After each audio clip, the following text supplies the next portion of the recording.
The Fable Archive, Record 10, Case File, Bride of the Sea. Primary subject, The Little Mermaid. Designation disputed. Subject retains dual-form anomalies. Secondary subject, The Prince. Human designation unstable. Emotional tethering irregular. Status, record displays fluid memory drift. Voices from unrelated files detected beneath waveforms. Archivist warning. Saltwater samples contain fragments of other tales. Cross-contamination likely. Welcome to Twilight Fables, where the deep remembers every forgotten name, and the tide carries home what should have stayed drowned. There is a particular hush held by the sea at dusk, a hush so thin and brittle it seems one whispered memory might snap it. The archivists note this same fragile quiet in the earliest fragments of Record 10, where the waves behave as if listening to themselves, attempting to recall a story they once knew but somehow misplaced. The Little Mermaid's tale was never stable in the archive, an aquatic ruin of shifting ink, liquid script, and muttering margins that refused to stay still. The oldest recorded image of her is described as a silhouette held beneath the surface, her features blurred as though the water itself struggled to remember their shape. She was born in a kingdom far beneath the continental shelves, where coral rose like cathedrals and currents wound through their halls as silent choirs. The archive insists this kingdom existed, yet every time the file is accessed, the coral formations change, twisting into patterns faintly resembling roses from Record 3 or thorn vines etched in currents like the echo of a dream not meant for this place. The archivists continue anyway, retrieving narrative threads like seaweed draped across the deck of an abandoned vessel. The Little Mermaid had 5 sisters, each more ethereal than the last, each allowed to ascend to the surface upon reaching a particular age, returning with stories shimmering like pearls. But she, youngest, quietest, most curious, would linger at the kelp-stitched windows of the palace and listen. She grew to crave the world above with a hunger that felt too sharp, too cold, as if it belonged to something older than her. Her grandmother, ancient and bent like a driftwood carving, told her tales of the human world. They were supposed to be warnings, but to the young mermaid they tasted like promises.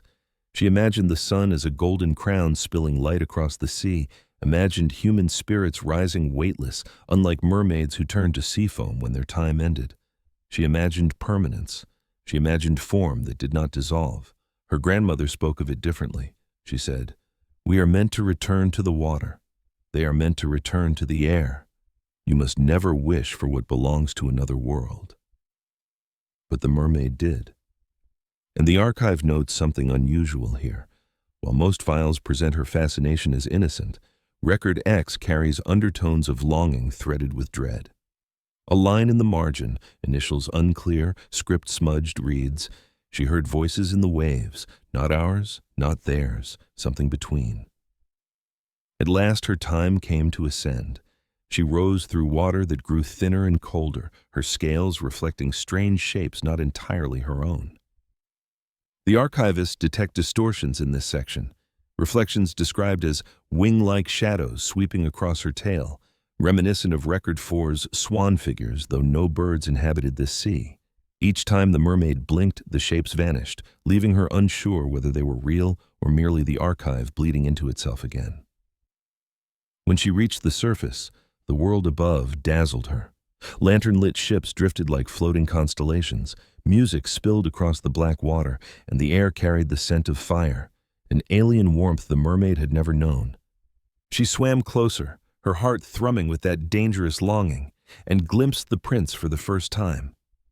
He stood at the bow of his ship, face illuminated by torchlight, eyes reflecting stars that seemed to burn only for him. The archive registers instability around his description. Each retelling alters his features slightly, as though his identity does not fully adhere. Human designation unstable, the record notes. Emotional tethering irregular. Some versions say his gaze swept the horizon, others claim he looked directly at the mermaid, though she was submerged. But every version, including this corrupted one, agrees on one point. She loved him instantly. Lightning split the sky. The storm rose with unnatural speed as if summoned. The ship buckled, tossed like driftwood. A wave the size of a cathedral collapsed over the deck, swallowing the prince and flinging him into the sea's dark cradle. The mermaid dove after him through water churning like a great creature's breath. As she swam, she heard a faint resonance, a crystalline hum threaded through the storm. Archivists later identified this as possible cross-record contamination from Record 2, where enchanted glass retains emotional echoes. Here, the resonance felt misplaced, trembling within the water instead of air. She found him sinking slowly, limbs drifting like torn silk, consciousness slipping from him. She wrapped her arms around him and pulled him upward. The sea growled around her, currents gripping her tail as though trying to keep the prince for itself. She fought until her muscles burned, until the storm lost its fury, until she dragged him onto a pale stretch of sand. She watched him breathe, watched color return to his lips. She touched his cheek gently and whispered a song her grandmother used to hum, soft, lilting, ancient. But when she sang it now, the melody warped strangely, threaded with other tones she had never learned. The archive logs this moment as spontaneous polyphonic anomaly, with ghost notes resembling fragments from at least 2 earlier records. As dawn broke, she retreated into the sea, vanishing before the prince awoke. He was found by a young woman who claimed she discovered him alone on the shore. He believed her. But the mermaid continued to watch from afar, hidden beneath waves. She saw him return to his kingdom, frail from the storm, yet still radiant in the way sunlight seemed to cling to him. She watched him walk the palace halls, saw his warm smile given freely, except the one she longed for. She knew he would never see her as she truly was, not beneath the water, not with a voice that could not reach his world. Her longing festered into something colder, sharper, an ache that felt carved into her bones. The archive describes this longing as dual-form anomaly onset, the beginning of a fracture not just between her body and soul, but between identities. One night, as she swam near a reef shaped like the curved ribs of a forgotten beast, she heard whispers drifting through the water. They didn't belong to her world. Archivists cross-referenced them and confirmed threads from at least 3 separate records murmuring simultaneously, "Thorns that breathe, glass that remembers, wings folded in the dark." The mermaid recoiled, but the whispers followed her like a tide. They led her into a ravine of stone where no light reached. Within that abyss lived the sea witch. She was not a figure carved from malice or cruelty, as some tales portray, but an ancient creature woven from the deep's forgotten memories. Her eyes held the weight of centuries, reflecting not darkness, but the echo of every sunken story. The witch greeted the mermaid with a voice like shifting silt. "You want to walk upon the land," she said, though the mermaid had spoken nothing aloud. "You want a soul that endures." The mermaid trembled. "I want him." "Ah," said the witch, "but that is the smallest part of what you desire. You want permanence, form that does not dissolve into foam. You want to escape the fate written for you." The mermaid could not deny it. "Can you help me?" The sea witch's lair pulsed faintly, the bioluminescent patterns flickering into shapes that did not belong to the sea, rose tangles, feathered silhouettes, shards of something smooth and glass-like. Even she was not immune to the archive's bleed-through. "I can give you legs," the witch said, "but every step will feel like walking on broken coral, and if he does not love you, truly love you, you will dissolve into sea foam at dawn." The mermaid nodded. She already knew the cost, but she didn't care. The witch conjured a potion shimmering like the last breath of a dying star. "Drink this at the shore. When your tail splits, do not scream or you will lose more than your voice." "My voice? Oh, little one," the witch whispered, "you will give me that willingly." The mermaid hesitated only a moment, then she agreed. And as the witch reached out to take the mermaid's voice, the archive records a sudden glitch in the narrative. An image of a pale hand pressing against glass that wasn't there, a whisper saying, "Do not trade what anchors you," though neither the witch nor the mermaid spoke it. The voice has been tentatively linked to Record 4, though no conclusive match has been found. The mermaid swam to the shore under a moon that seemed too bright, its reflection fractured across the water into patterns the archivists identify as thorns overriding waves. She drank the potion, and agony tore through her, her tail splitting, reshaping, reforming into legs trembling beneath her. She did not scream. When dawn came, the prince found her on the beach. She looked up at him with wide, fragile eyes, unable to speak, unable to tell him who she was. He smiled at her gently, offered her his hand, and lifted her into his world. The archivists note a subtle fracture here, a moment when the prince's shadow on the sand split into two silhouettes for the span of a heartbeat before resolving again. He didn't notice, but the mermaid did, and though she could not speak, the sea whispered within her. Nothing in this tale will remain what it should be. She followed the prince into his kingdom, into the corridors she had once only watched from afar. But the archive warns us, from here onward the record darkens, the story will not hold its shape. The palace was a labyrinth of sunlit stone and murmuring voices, and the Little Mermaid, now nameless in her silence, moved through it like a fragile phantom trying to memorize a world not built for her. Her steps were light but painful, each footfall echoing the sea witch's price, walking on broken coral. The sensation did not fade. It sharpened, deepened, burrowed, as though the ground itself resented her presence. Yet she never faltered. The prince noticed her limping only once, and when he asked if she was hurt, she simply smiled and shook her head, unable to tell him how every step felt like shattering. The palace servants whispered about her, puzzled by her beauty, her silence, her strange gait. They wondered if she was a noblewoman from a distant kingdom, or perhaps a survivor of some disaster she refused to speak of.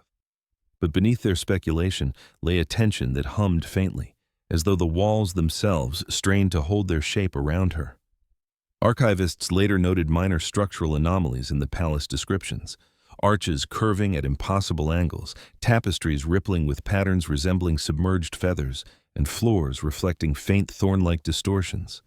These glitches were originally dismissed as transcription errors, but their increasing frequency suggests cross-record corruption deepening its reach. Despite this, the prince treated the girl with warmth. He guided her through the palace gardens, taking care to slow his pace so she could keep up. He showed her the sun-drenched courtyards, the fountains sculpted like spirals of living water, the great hall with its luminous glass windows that caught daylight and scattered it into prismatic shards. She loved those windows most. When she gazed at them, she felt something stir inside her, a faint echo of song, a fragment of her lost voice vibrating in the crystalline lattice. The archivists mark these episodes as resonance anomalies, matching frequency patterns sourced from Record 2's enchanted glass. The prince, unaware that anything was amiss, often caught her staring and laughed gently, assuming she was simply enchanted by their beauty. The girl nodded, though she wanted to tell him that beauty was never the true reason she watched them. She watched because the windows seemed to hum with something half-remembered, half-feared. At night, she slept in a chamber overlooking the sea. The waves whispered her name, or what remained of it, pulling at the edges of her mind like soft, persistent hands. Sometimes she dreamed of her sisters calling to her from beneath the surface, but their faces flickered like dying lanterns, morphing into shapes she didn't recognize, their eyes reflecting thorns or wings or mirrored shards that did not belong to the sea. She would wake with her throat tight, aching for a voice she no longer possessed. The archivists describe these dreams as memory drift, a sign that her identity, already weakened by the transformation, was beginning to fracture under the pressure of overlapping narratives. She tried to ignore the drifting, try to ground herself in the prince's world, follow him through his routines. He would take her horseback riding, though she preferred to walk. He would read aloud to her in the library, not knowing she already knew how to understand his language, even if she could not speak it. Often she found herself watching him more closely than she intended, tracing the line of his jaw, the warmth in his eyes, the gentleness in the way he held a book. But each time her affection sharpened into longing, she felt a cold pull from the sea, reminding her that her fate hinged on his love, a love he did not promise, a love he did not yet understand. One afternoon, while walking with him along the cliffs, she noticed something strange in his shadow. It wavered briefly, splitting into two separate silhouettes before merging again. The prince noticed nothing, but the girl froze. The archivists flagged this event as a major distortion. Human designation unstable, the margin reads in trembling ink. The prince glanced back at her, concerned. She shook her head to reassure him, though the sight left her trembling. That night, the shadows lingered in her thoughts. She returned to her chamber, hoping for rest, but found the glass windows humming louder than usual. When she approached them, her reflection shimmered and flickered, not just with her face, but with others layered beneath it. A pair of pale, slender hands, wings unfurling, a stem twisting. Something hollow and cracked and shining with inner light. She stepped back abruptly, clutching her chest as if to anchor herself. The archivists note that this moment marks the first confirmed merging of Record 3 and 4 motifs into the aquatic narrative. They suspect the windows, being pure lattice, acted as conductors. The next day, a masked festival was held in the kingdom to celebrate the prince's recovery from the shipwreck. The girl attended wearing a simple gown chosen for her by the palace servants, its fabric soft and pearlescent like the underside of a seashell. Her steps were painful but composed. The prince offered his arm to her, guiding her among the dancers. Music filled the air, laughter rising like scattered petals, and for a brief moment the girl felt almost human, almost whole. But then she saw it, a brief flicker in the corner of her vision, a feathered shadow crossing the floor though no bird flew overhead, a thorn pattern swirling across marble tiles before dissolving, a faint chiming in the air like glass trembling under strain. The girl blinked, feeling her pulse quicken, but the festival continued around her as if nothing was wrong. She clung to the prince's arm a moment longer than necessary. He looked at her with concern, tilting his head slightly. She forced a smile. Still silent. Still fragile. Still unraveling. That night, the prince walked her back to her chamber. As they reached the door, he hesitated. "There's something familiar about you," he murmured. "Something I cannot name." Her heart fluttered violently. He reached out, touching her cheek gently. "I feel as though I've seen you before, long before the shore. And when I try to remember, it feels like a dream slipping away." She wished she could speak. She wished she could tell him everything. But the sea witch's bargain sealed her voice away, and all she could do was look at him with eyes that begged him to understand. He stepped back, shaken. "I'm sorry," he whispered. "I don't know why I said that." He turned away quickly, retreating down the corridor. The girl watched him go, her chest aching, her legs throbbing with phantom coral shards.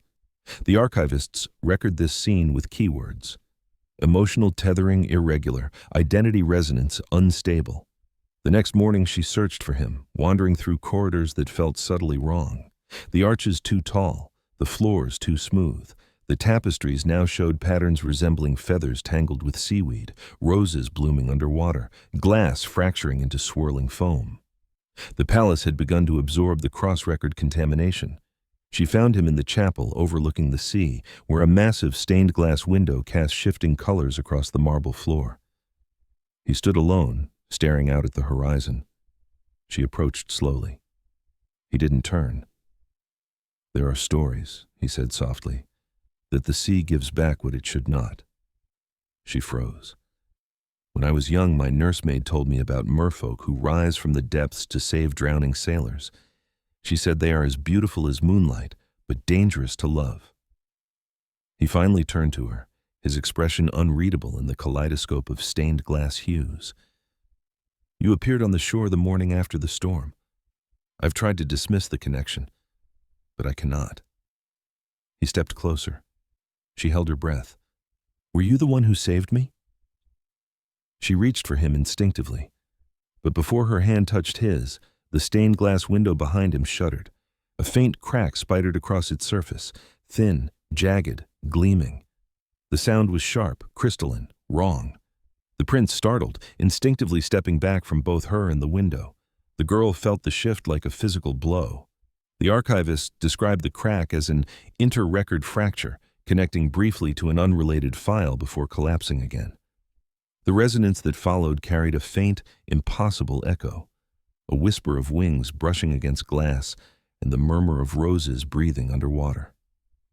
The prince's confusion turned to fear, not of her, but of something he could not name. I need time," he stammered. Then he left, and the girl, alone in the kaleidoscope of fractured light, felt the weight of her bargain pressing down on her. Days passed. The prince grew distant, overwhelmed by the strange occurrences in the palace. He spent long hours speaking with advisors, hosting diplomats, riding out to villages. She accompanied him when she could, but her presence seemed to deepen the distortions around them. Mirrors warped, shadows stretched, windows hummed with eerie resonance. Once, while walking through the garden, she felt the distinct sensation of something brushing past her arm, soft, feather-like. But when she looked, nothing was there. The archivists later found notes in the margin of the record. Subject crossing into multiform instability. Prince's tether weakening. The kingdom prepared to receive a visiting princess from a neighboring realm. Rumors whispered she was beautiful, poised, and deeply admired by the prince's family. The girl's heart constricted with fear, though she did not fully understand why. She watched from the palace balcony as the visiting princess arrived in a procession of pale banners and silver-embellished carriages. The prince greeted her warmly, too warmly. As days passed, it became clear that he enjoyed the princess's company. They spent hours riding together, walking in the gardens, speaking in private. The girl followed at a distance, her steps painful, her silence absolute. Each time she saw the prince smile at the visiting princess, something inside her flickered, a faint, shimmering distortion, as if her form were becoming fluid around the edges. The archivists note that her dual-form anomaly accelerated during these days, likely heightened by emotional vulnerability. She tried to remind herself that she had a chance, that the prince had felt something, glimpsed something, sensed her presence beyond the surface. But the days grew shorter. The prince's attention shifted decisively toward the visiting princess, and the sea whispered more urgently than ever, its voice like a thin plea threading through her mind. Come home before there is nothing left to return. On the eve of the prince's birthday, a grand celebration was planned. Lanterns lined the palace courtyard, musicians tuned their instruments. The visiting princess arrived in a gown shimmering like starlight. The girl stood at the edge of the festivities, her pearl-colored dress trembling faintly with her breath. The prince approached the crowd, holding the visiting princess's hand. He smiled broadly, proudly, and announced to the kingdom that he intended to marry her. The girl's vision blurred, her legs nearly buckled beneath her. The world around her wavered like distorted glass. The archivists describe the record here as liquid narrative collapse, details dissolving, ink bleeding, voices from other tales murmuring through the gaps. The sea's call roared in her mind, a tidal pull threatening to drag her back into the depths. But she could not move, could not breathe, could not think. She watched as the prince kissed the visiting princess's hand, sealing the fate she had gambled everything for. And as the kingdom cheered, a breeze swept through the courtyard, carrying the faintest hint of salt. The girl swayed, her silhouette flickering like a candle flame. The archivists note that for one impossible moment, her shadow split into two forms, one human, one barely recognizable, fluid and shifting like a submerged reflection, before merging again. When the celebration ended, she fled to the shoreline beneath the palace cliffs. The moon was pale and watchful in the sky. The sea stretched out before her like a cold, open mouth. She waded into the surf, the water embracing her legs as though welcoming her home. Her heart ached with unbearable weight, her silent throat burning with words she could not speak. The sea witch's warning echoed within her. If he does not love you, truly love you, you will become sea foam at dawn. It was nearly dawn now. The first hint of gray touched the horizon. She closed her eyes, feeling the tides drawing at her body, softening her form, unraveling her edges. She braced for dissolution, but then the water around her stilled, and a voice, not hers, not the sea's, whispered from beneath the waves, "Not yet." Something moved in the deep, rising, approaching. The archivists mark this exact timestamp with a triple warning. Unidentified entity breach, origin unknown, cross-record signatures detected. And as the girl opened her eyes, dawn breaking around her, she saw a shape emerging from the shadowed waters, something she recognized, something she feared, something she never expected to see again. The shape rising from the water moved with a slow, tidal inevitability, as though the ocean itself had sculpted it from shadow and memory. The girl froze, her dissolving form tightening painfully as she stared into the dark waves. The figure emerged fully. a silhouette of familiar contours, long hair drifting weightlessly like strands of kelp, eyes shimmering with the bioluminescent glow of the deep. For one heart-stilling moment, she thought it was one of her sisters. But no, the face that surfaced was not her sister's. It was her own, or rather, a version of her, untouched by the sea witch's bargain, still wholly of the ocean, still bearing the flowing fins, translucent scales, and luminous markings that had once belonged to her. The reflection, no, the fragment, rose higher until the two stood mere steps apart, separated only by a thin veil of rippling water. The little mermaid stared at the double, feeling something inside her twist. The archivists annotate this moment heavily. Dual-form anomaly separation, marine self-manifestation, origin unclear, possibly memory extraction, identity echo, or narrative defense mechanism. The double reached toward her, fingers webbed and glowing faintly like moonlit algae. Its expression was neither kind nor cruel. It was simply inevitable. She stepped back, stumbling as her legs threatened to fail, the phantom coral shard pain surging violently. Her other self tilted its head as if listening to the subtle cracking lines that threaded through her form, the signs of her approaching dissolution. A voice, not spoken aloud but resonating directly within her, filled her mind. "You are not supposed to be here." The girl flinched at the cold certainty in the voice. The double drifted closer. "You broke the boundary.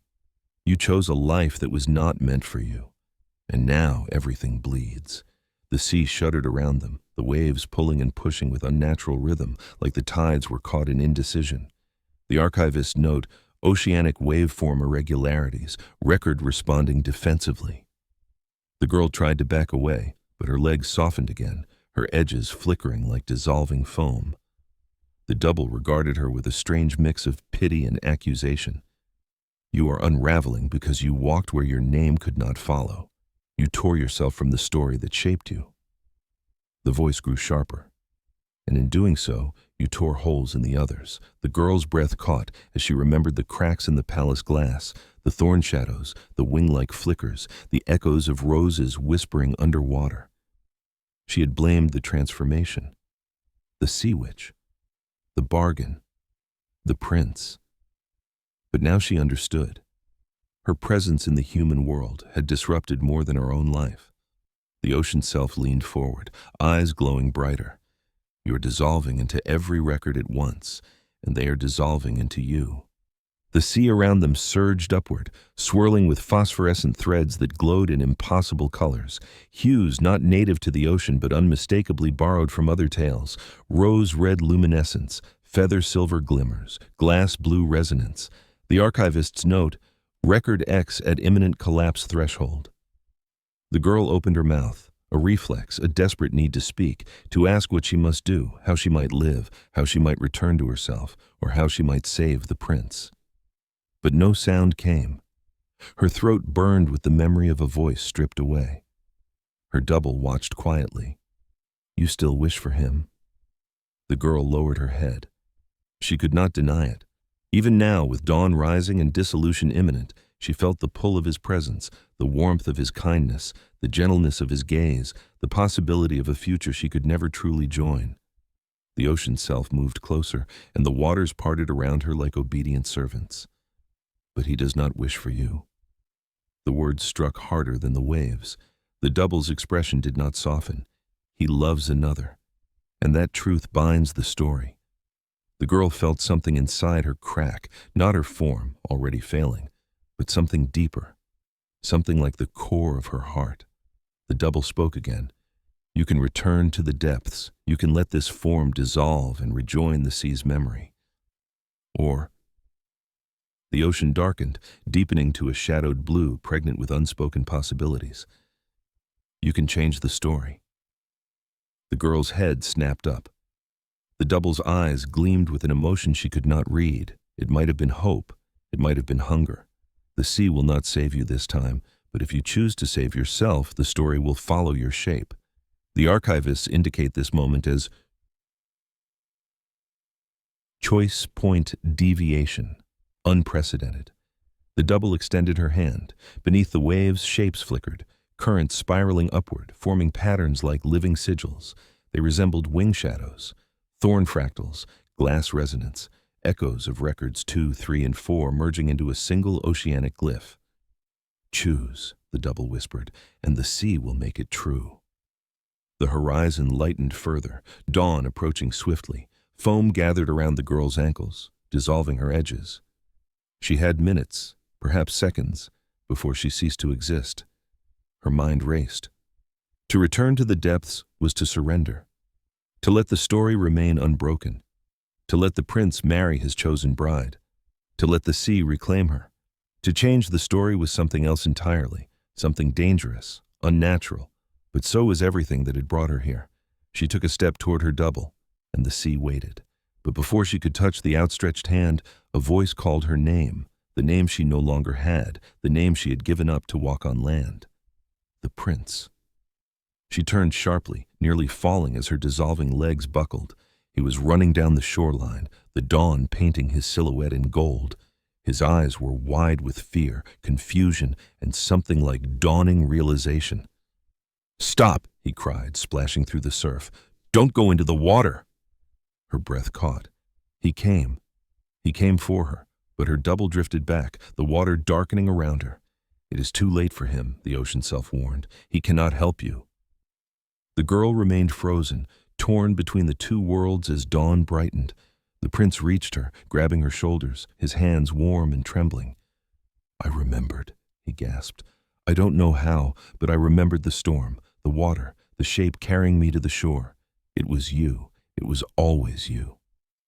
Her heart surged, but the ocean self's voice slid through her mind like a cold wave. "He is remembering because the record is breaking. Do not confuse rupture with love." The prince cupped her face, eyes filled with earnest desperation. "I don't understand what's happening, but I can't lose you." She shook her head violently, the water rising around them. The double's glow intensified. The choice remained. The girl's edges frayed further, foam flaking off her skin, drifting into the waves like scattered memories. The prince felt it, recoiling slightly.